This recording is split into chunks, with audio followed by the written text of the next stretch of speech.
Welcome back to another Anime Beyond movie review. Today we're going to review over My Hero Academia Hero Rising. We're going to let you know about what we saw, what we think, what we liked, all that good stuff. For those who are watching this video, gotta let you know, if you don't want to be spoiled, gotta send you away. I mean, we don't we don't have to, but you know, we don't want you to be spoiled if you don't want to be spoiled. So turn away right now. Been warned. Come back later. Save us to your watch list. Later list. Save us. Don't go away totally. Don't forget about us. Don't forget about the little people. That said, we're gonna get right on to the video. First off, I just want to go into detail about the fight. I just kind of want to get to the nitty gritty. Go to the main points. The fight scenes. The fight scenes. Okay, I'm gonna let y'all know.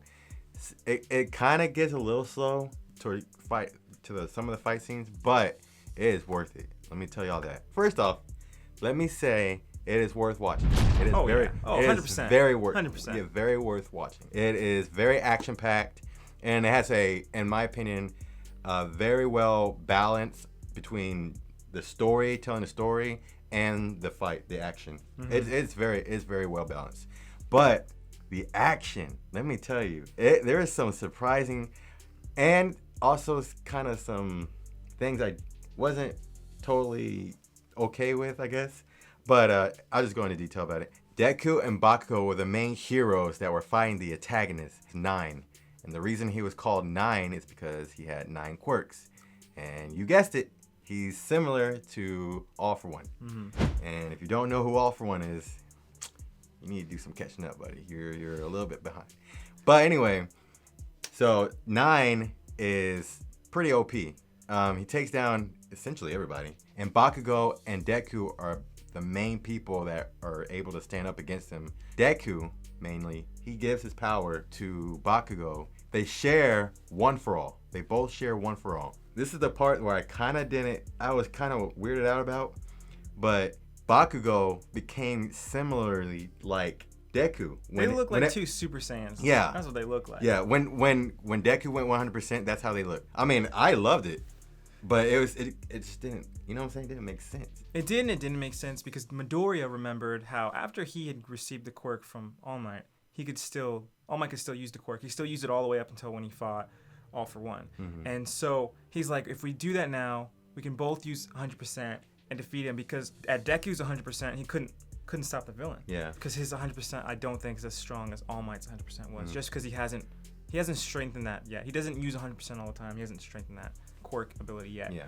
It was weird, but the moment was kind of cool because there was this like sad music playing, and it was like, for a second I was like, I mean, we just saw at the beginning of the movie again, reminded that, you know, this is the story about my Midoriya coming the #1 hero, but it felt like he was gonna die. Yeah, he sounded like he was gonna die. But it was just kind of more of like his dreams dying, because he was willing to give up his quirk to Bakugo in the long run because it was gonna save everybody now. Yeah. So the thought is that he's gonna give up his quirk, and that he'll never have it again. Yeah. And so, like you said, the music played and everything, and you think it's gone. Like One For All has left him. Mm-hmm. And then All Might start talking to him after the fight's over, and says, you know, like, you sacrificed your quirk, and then sees his quirk still activated, and he's like.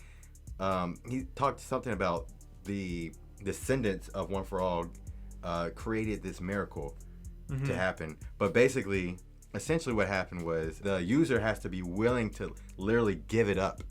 You have to give up the quirk. You have to say intentionally, like, here, you can have it. I think in this instance, it was more like, I'm going to share my quirk with you for this specific moment so we can save everyone. Mm-hmm. And so I think that's kind of where they were going with that. Yeah, I think it did seem like it was written just for the plot. Yeah, for sure. Because he's like, it's like giving it, but like, oh, got it back, you know. But I do think it, like what Devin said, I do think it's because Midoriya wanted to give Bakugo the quirk. Mm-hmm. That way they could both have the power to beat the villain. And I think because All Might said that not anybody can just pluck All Might's hair and eat it and then get his power. He has to be willing to give it to them. Mm-hmm. And I think that's the same thing here. I don't think Midoriya was truly, like, his true desire was to actually give Bakugo his quirk. It was more of, here, I've seen this work before. Here's my hair or my blood so you can have my quirk so we can share it. Yeah. And then if it's gone, it's gone. Yeah. You know?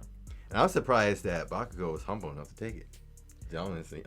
Yeah, they reach out. And I'm like, oh, okay. Well, obviously he's gonna get in the blood, and then they like grab hands. I'm like, okay, what are they doing? What are they gonna do? Like make an explosion or something? Yeah. And then later on, you see that they both powered up. Unfortunately, I heard it's probably non-canon. I'm gonna go to some theory territory.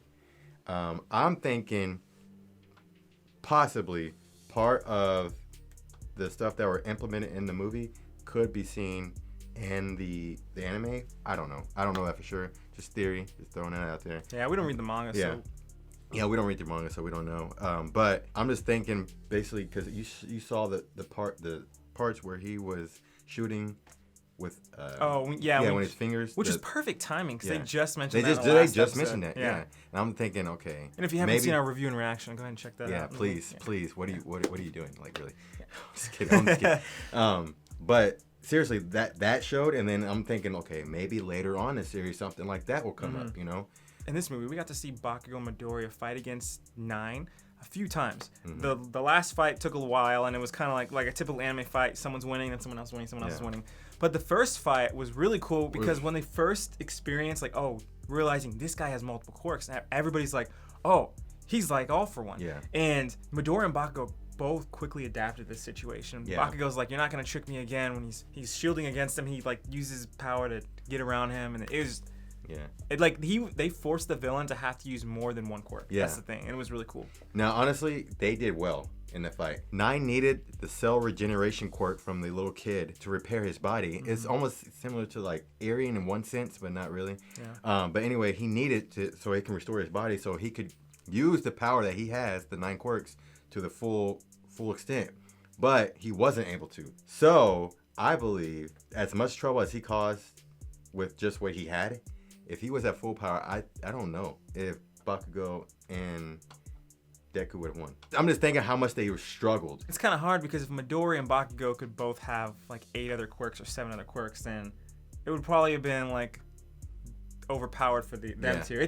The guy had 8 quirks. He was going for his 9th one for the kid. Yeah. So he was well balanced. Like he had long distance, he had short range, he had a shield, and then of course he could control the weather. I don't even know if we saw all of his quirks being used. To be honest, I don't. Yeah. And then he had his some people on his team, which one of the guys looked like he had more than one quirks too. He did he could breathe fire. Yeah. He grew bigger and stronger. It looked like he had wings at one point. The opening scene was really good. Yeah. It was action packed and it drew you in. You saw some characters you recognized already, like Rocklock and I don't remember the other guy that I saw, but it was a really cool scene. And then Hawks, we've heard about this guy before. He didn't play as big as a part as I thought he did, but he was the one who figured out like, hey, this is going on the island.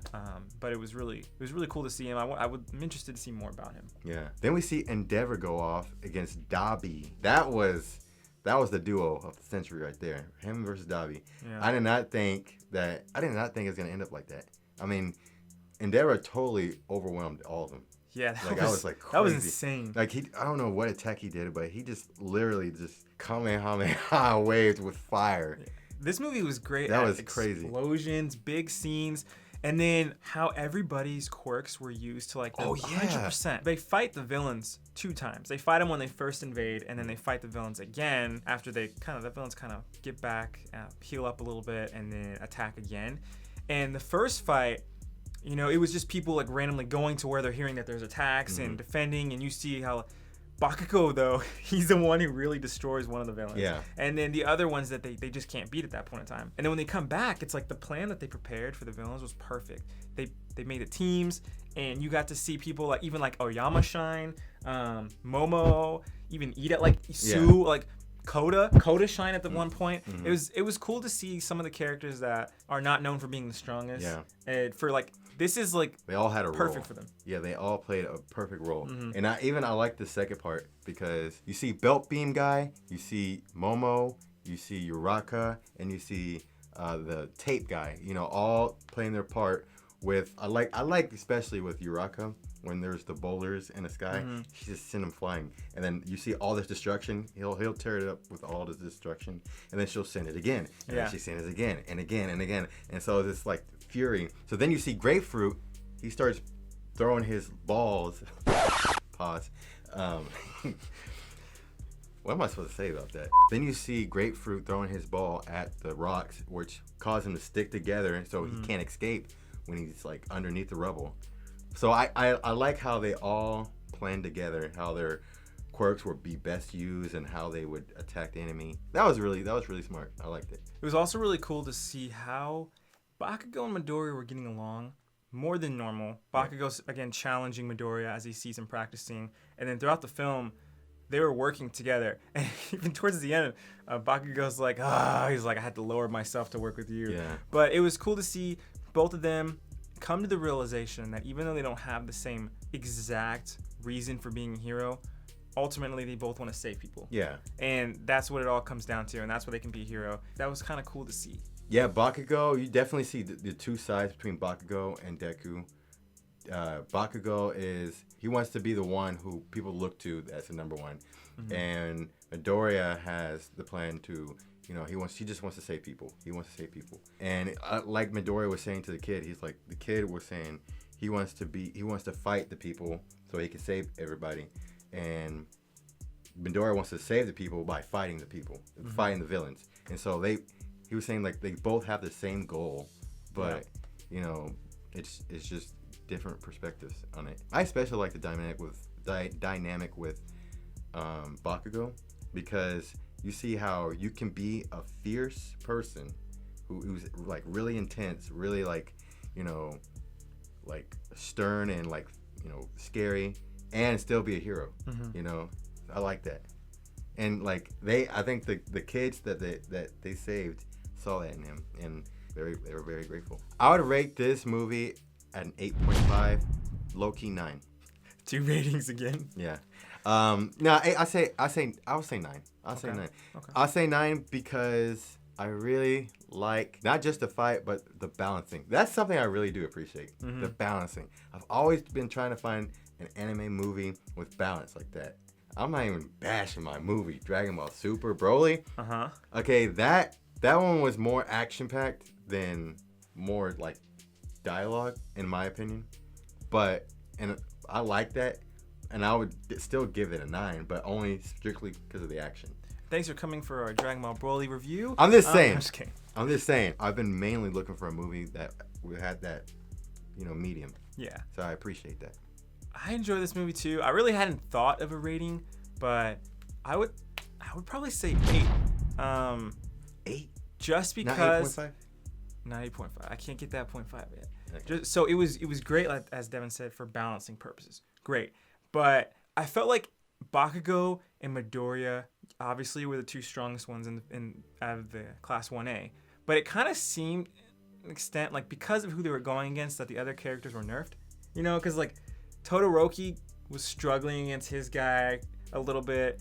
Kirishima, like it just seemed like, and maybe it was just the matchups, right? Maybe it was just the matchup. We got to see Dark Shadow almost go off, and then the lights started coming out. Like I said earlier, it seemed like everybody was giving their 100%. But then again, at the same time, it seemed like not everybody got a chance to give that 100%. Yeah. We saw a few characters do it, like Uraka, like she literally pushed past her limits. Same with Seto, and even Ayoma. For real, like I was surprised, or Ayama, whatever. Twice, actually. Yeah, I was surprised with how he did, but I wish I would have been able to see a little more from Ashido, from Dark Shadow, I was hoping to see, I always forget his name too, but the guy who does Sugar Rush, I was hoping to see more out of him in the fight, but we didn't get to see him. I feel like Dark Shadow would have put up a good fight. Man, there was that scene in the cave where I thought he was about to go off. Overall, 8, and I did like it better than the previous My Hero movie. I don't know if that's a good or bad thing. I agree. This one was definitely better.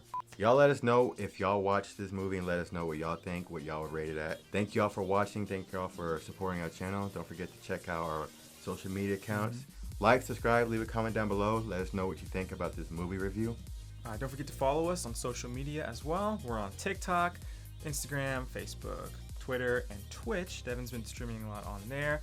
Also, our friends are on YouTube as well. Please follow them if you like us. Bloxtun, Klamii, and Jfrizl for gaming, and they stream on Twitch. Richard Aladdin for short films. He dropped a new one recently, and Toure today for vlogs. All their links are in the description and also on the channel page. With that said, I'm Devin. I'm Noah. And we'll see y'all next time. Peace!